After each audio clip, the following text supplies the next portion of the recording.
చితిమంటల సహగమనం ఒకసారే బలి చేస్తుంది. పతి విడిచిన సతిగమనం ప్రతి నిమిషం రగిలిస్తుంది.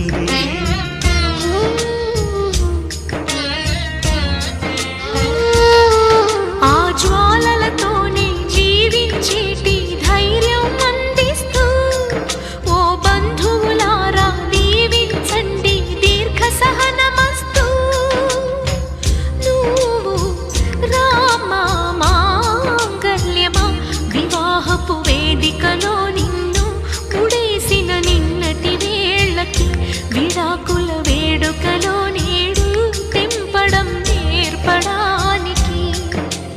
పందిరి వేసిన ఆకాశానికి యువమ్మ ఆహ్వానం, పీటలు వేసిన ఈ నేలమ్మకి యువమ్మ ఆహ్వానం.